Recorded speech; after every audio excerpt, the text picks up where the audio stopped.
Meu amado, graça e paz. É fato que nós vivemos dias trabalhosos, tempos difíceis, e é importante saber como reagir diante das adversidades. Algumas pessoas acabam sucumbindo no caminho, outras, pelo contrário, se destacam e se tornam pessoas melhores. Já é dito que ou a dor ela nos destrói ou ela nos constrói, e a decisão é nossa. Então, hoje eu gostaria de levá-lo a refletir comigo sobre saindo do desespero a uma plenitude de espírito, porque problemas todos nós temos. É bem possível que você tenha tido uma semana complicada, uma semana cheia de desafios. E como você reagiu diante deles? Porque semana que vem haverá outros desafios. Basta cada dia o seu mal. Então, sabendo que há um mal que vem todos os dias, eu preciso me defender e me proteger dele. Saber como reagir biblicamente, buscando um aparato bíblico para que eu tenha força e os equipamentos necessários para sobreviver nas tempestades e nos problemas que a vida nos traz. Abra comigo a sua Bíblia em Provérbios, Provérbios capítulo 24, versículo 10. A Bíblia diz: se te mostrares fraco no dia da angústia, é que a tua força é pequena. Se te mostrares fraco. A sabedoria dos provérbios nos ensina que é na hora da pressão e da tensão que conhecemos a força das pessoas. Por isso, se você se mostra fraco num tempo difícil, de angústia, é porque realmente a sua força é pequena. Então, tem situações nas nossas vidas onde nós somos pressionados a uma grande tensão. Provérbios 24:10 nos ensina a sermos resilientes. Resiliência é uma palavra muito usada na física e significa a capacidade que alguns materiais têm de sofrer fortes tensões e pressões e retornar ao seu estado natural. É como um elástico que ele, quando é esticado, ele não se arrebenta e logo depois que para, ele volta ao seu estado normal. Ou como uma mola, imagine a mola de um carro, que ela é pressionada, mas pela sua flexibilidade, ela não se rompe, ela não se deteriora. A palavra de Deus nos diz que devemos ser pessoas assim, resilientes, estarmos preparados, estarmos dispostos. Quando Paulo disse tudo posso naquele que me fortalece, ele estava dizendo, entre outras palavras, que ele poderia passar fome ou nudez, ele poderia ter momentos de abastança, mas ele podia estar ali em momentos de extrema solidão e com dificuldades financeiras. Mas ele tudo podia suportar em Cristo que o fortalecia. E da mesma forma, nós também devemos nos fortalecer em Deus, para que com resiliência possamos enfrentar as adversidades que a vida nos impõe. Eu compartilho o testemunho da minha esposa. Isso aconteceu alguns anos atrás, em 9 de agosto de 2014. Vários irmãos participaram, acompanharam tudo que eu estarei dizendo. Ela estava prestes a dar à luz ao nosso primeiro filho, Gabriel. Era um parto normal. Ela foi à noite de sexta-feira e ela e eu, nós passamos juntos aquela madrugada. Lá estava o médico dando suporte no hospital e ele foi nascer bem de manhãzinha. Houve uma complicação no nascimento, era necessário o uso do fórceps, que estava lá do outro lado do hospital. Nosso bebê nasceu desfalecido, foi um momento de muita tensão, muita agonia para nós e logo depois ele recobrou o ânimo e nós ficamos contentes. Aquilo foi na noite de sexta para sábado. Já sábado à noite eu estava para realizar a minha primeira cerimônia de casamento como pastor e isso foi importante para mim, me trouxe ansiedade. No domingo era dia dos pais e pela primeira vez eu recebia cumprimentos, felicitações pela paternidade. Foi algo precioso. No entanto, já no próximo dia, na segunda-feira, o nosso filho estava para ter alta, ele teve uma parada cardiorrespiratória e ficou assim por 40 minutos. Infelizmente, ele ficou todo sequelado. Ele possivelmente estava cego, não poderia andar, não poderia falar, estava roxo quando eu vi.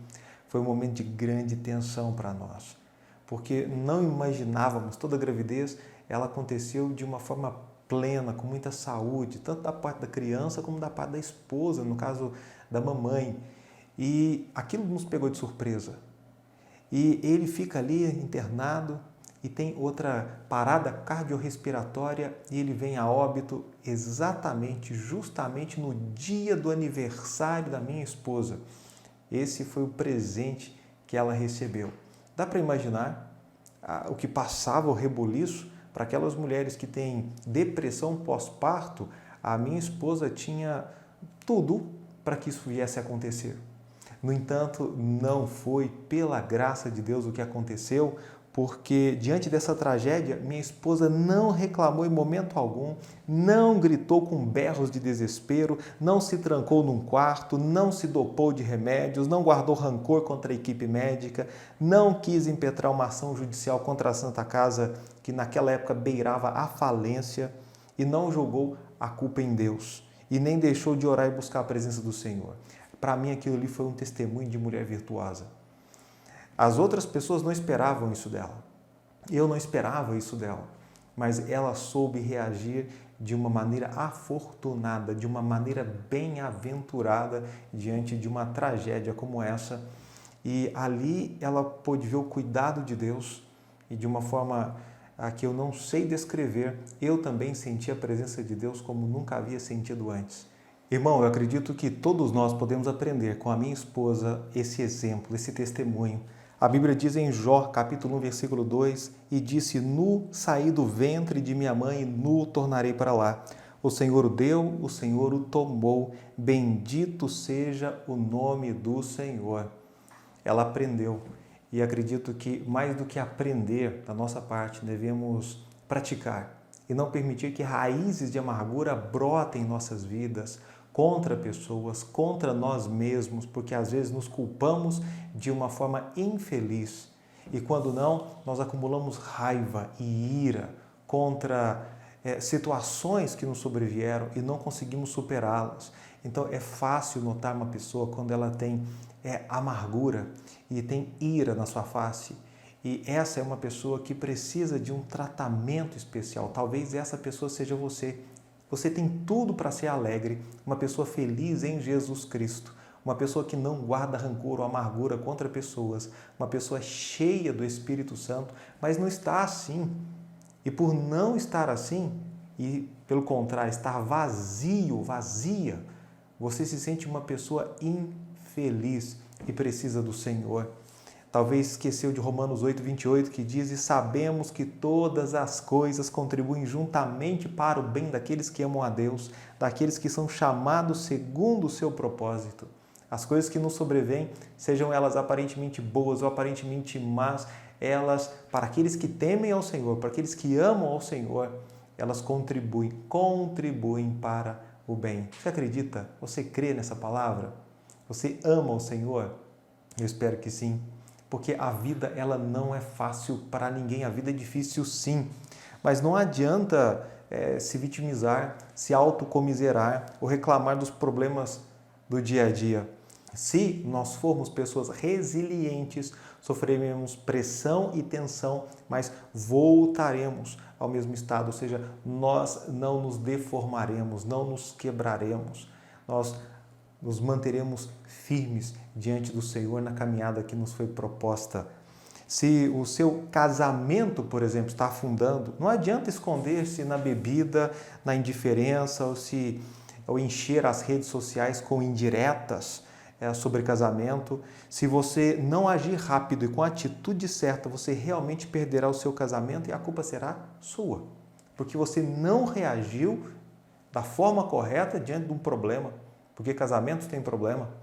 Se a sua vida financeira está comprometida e as suas dívidas estão virando uma bola de neve, não adianta reclamar do emprego, dos juros altos, dos bancos e da atual recessão. Se você não se reorganizar financeiramente, pondo os pés no chão, logo você perderá o seu carro, a sua casa e o que mais tiver em seu nome. Por quê? Porque nós devemos reagir de forma positiva, com consciência da nossa responsabilidade e da ajuda que vem do alto. Mas essa atitude reacionária, ela é compartilhada, isto é, temos Deus nos auxiliando, mas Deus quer o nosso trabalho. Deus quer a nossa atitude, uma boa postura diante dessas provocações, diante dos desafios que a vida nos impõe. E muitas pessoas têm uma visão errada. A Bíblia diz em Mateus 6, 22 e 23, a candeia do corpo são os olhos, de sorte que se os teus olhos forem bons, todo o teu corpo terá luz. Se, porém, os teus olhos forem maus, todo o teu corpo será tenebroso. Se, portanto, a luz que em ti há são trevas, grandes são tais trevas. Aqui algumas advertências para não encararmos a vida de uma forma negativa e errada. Por exemplo, a pessoa que diz que ninguém presta e que tudo é ruim, no fundo, a bem da verdade, é a própria pessoa que não presta e ela é ruim. E como isso dói, ela diz que o outro é ruim. É a forma como ela se enxerga, como ela se vê, que ela acaba enxergando o mundo, com as lentes que ela tem. Com os seus olhos, se os olhos forem bons, ela vai conseguir enxergar a bondade que há nas pessoas e o lado bom que está em viver. Quando a pessoa ela é má e os seus olhos estão em trevas, apenas ela enxerga a maldade e ela vê coisas ruins. E é uma pessoa fechada no pessimismo e também no negativismo. Uma pessoa dessa não é feliz e não promove felicidade. O marido que é assim, ele não consegue dar alegria para a sua esposa. Uma esposa assim, ela nunca será a mulher virtuosa de Provérbios 31. E aí isso afeta a sua família, porque seus filhos entendem isso, e talvez você como salvo, exercendo um ministério dentro da igreja, não haverá uma grande influência. Por quê? Porque você é uma pessoa com olhos tenebrosos, uma pessoa que não consegue enxergar bem, está com uma visão errada e distorcida. Então, pastor, o que fazer? Algumas verdades bíblicas rápidas. Uma é a questão da fé. Tenha fé. A fé é o agente motivador do ânimo. Para te motivar, para te deixar animado, você precisa de fé. Tem vários exemplos na Bíblia. E poderia falar da mulher com fluxo de sangue, como ela teve fé para ser curada e como ela correu atrás, porque ela teve fé. A fé a motivou, a deixou animada. A Bíblia também diz em Salmos, capítulo 30, versículo 5, porque a sua ira dura só um momento, no seu favor está a vida. O choro pode durar uma noite, mas a alegria vem pela manhã. Pois na sua cabeça, você pode ficar a noite inteira, ter uma noite difícil, uma noite de choro, de agonia, mas não vai ser para sempre. De manhã vem a alegria. Ou seja, a tristeza não é para sempre e a alegria não é para sempre. É um ciclo aqui na terra enquanto vivemos. Quando estivermos no céu, corpos glorificados, uma mente pura e santa, de forma plena. E aí sim, Deus enxugará toda lágrima e não haverá mais sofrimento, mais dores. Mas é um ciclo. Você não pode entender que vai ficar sofrendo aqui para sempre e nem tendo momentos de alegria eternamente. Porque aí quando vierem os momentos de frustração, ou seja, de tédio, que não está suprindo a sua expectativa, você quer se colocar num buraco e por ali não sair mais. Que essa não seja a sua forma de reagir diante das dificuldades. Porque em mim tenho por certo que as aflições deste tempo presente não são para se comparar com a glória que em nós há de ser revelada. Não dá para comparar os problemas, as aflições de agora com o que está guardado para nós. Então, olhos da fé, olhando para cima, para o alto. Medite todos os dias na palavra de Deus. Para ter fé, vai ter que meditar na palavra de Deus, sim. Ler a Bíblia, ruminá-la, meditar, trazer para si todos os nutrientes que pode encontrar numa passagem bíblica, por exemplo. Participando dos cultos, ouvindo pregações, ouvindo a Bíblia em áudio, conversando com irmãos que estão comentando sobre a Bíblia. A Bíblia diz em Josué 1,8, não se aparte da tua boca o livro desta lei, antes medita nele de dia e noite, para que tenhas o cuidado de fazer conforme a tudo quanto nele está escrito, porque então farás prosperar o teu caminho e serás bem-sucedido. Tem a ver com a meditação da palavra de Deus, porque se nós não a lermos e meditarmos, nós não a praticaremos, porque precisamos fazer conforme a tudo quanto nele, o livro desta lei, está escrito. E assim farás prosperar o teu caminho e serás bem-sucedido. Existem tantas palavras. Hebreus 4,12, porque a palavra de Deus é viva e eficaz e mais penetrante que espada alguma de dois gumes, e penetra até a divisão da alma e do espírito, das juntas e medulas, e é apta para discernir os pensamentos e as intenções do coração. Sustenta-me conforme a tua palavra, para que viva e não me deixes envergonhado da minha esperança. Isso é Salmo 119 e 116. Tem várias outras passagens que devemos meditar nas Escrituras e que elas transformarão a nossa vida. Ela é transformadora. Por isso que existem tantos tiranos, czares, homens do poder que estão a serviço do diabo, que estão a serviço do mal, que querem impedir que a palavra de Deus ela alcance o seu povo. É por isso porque há uma restrição muito grande da Bíblia em diversos países. Por quê? Porque a Bíblia é transformadora. Ela é capaz de mudar a forma de pensar, ela é capaz de mudar o comportamento das pessoas que creem nela.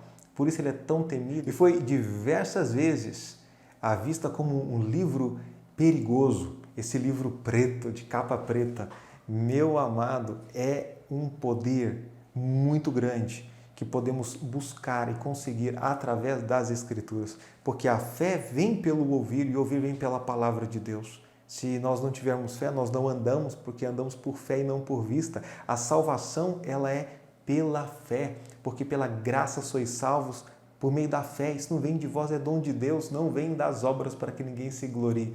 Se não houver fé, nós estagnamos. Nós precisamos de esperança. Essa fé é uma esperança com garantia, porque está baseada na palavra de Deus, que ela é infalível e eterna. Também tem uma vida voltada para o mundo espiritual. Pensa nas coisas de cima, viva para as coisas de cima. Pare de ficar pensando sempre nas coisas materiais. Pensai nas coisas que são de cima e não nas que são da terra. Isso é Colossenses 3:2. Por isso, não desfaleçamos, mas ainda que o nosso homem exterior se corrompa, o interior, contudo, se renova de dia em dia, porque a nossa leve e momentânea tribulação produz para nós um peso eterno de glória muito excelente, não atentando nós para as coisas que se veem, mas para as que se não veem, porque as que se veem são temporais e as que se não veem são eternas. Que palavra abençoada, encontrada em 2 Coríntios capítulo 4, versos 16 a 18.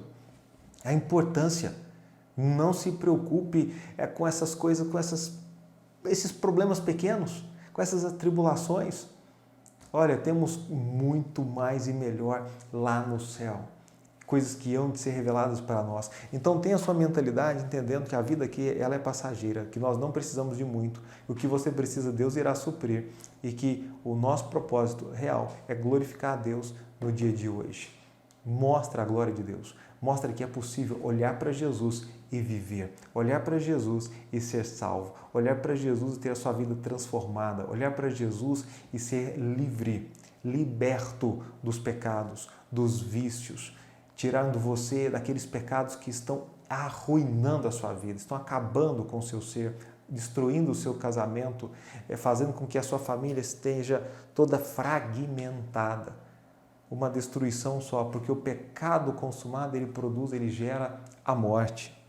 Em quarto lugar, seja cheio do Espírito Santo. E os discípulos estavam cheios de alegria e do Espírito Santo.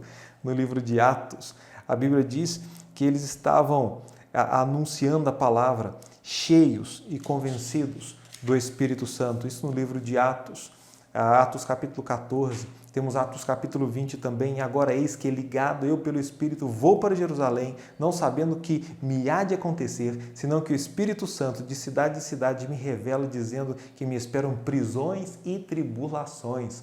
Olha, o Espírito Santo aqui, ele estava dizendo para Paulo o seguinte: Paulo, eu quero que você vá. E a única coisa que eu vou te revelar é que você vai sofrer perseguição, é que você vai ter prisões, tribulações.